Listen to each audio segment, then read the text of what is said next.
Вам нужно будет выучить всего лишь одно слово «люблю».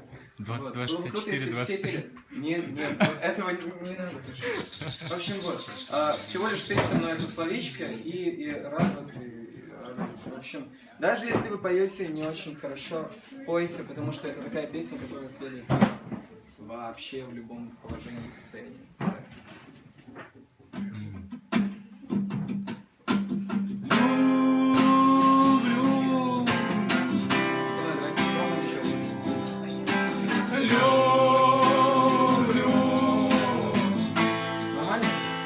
Нормально.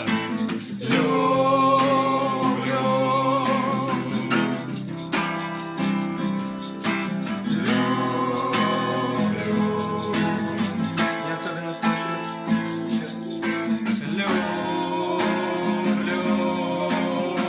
Я слышу звук людей, вот этого усатого и вот этого.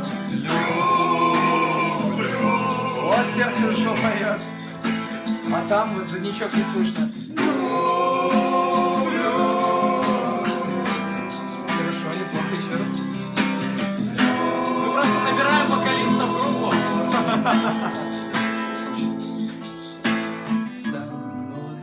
Я перестану быть, отсутствие меня в границе тела, присутствие повсюду, дай остыть.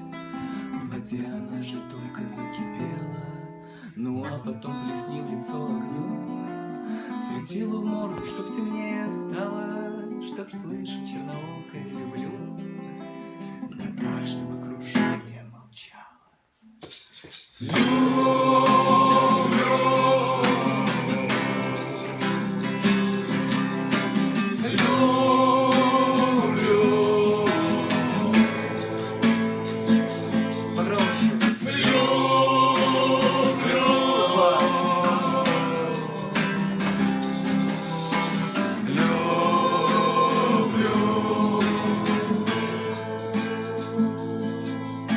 Следи за мной, я буду далеко.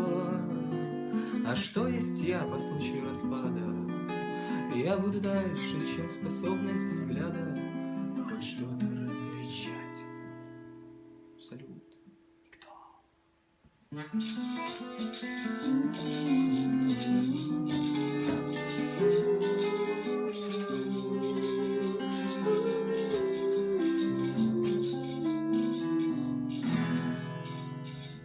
Вы знаете, что делать. И...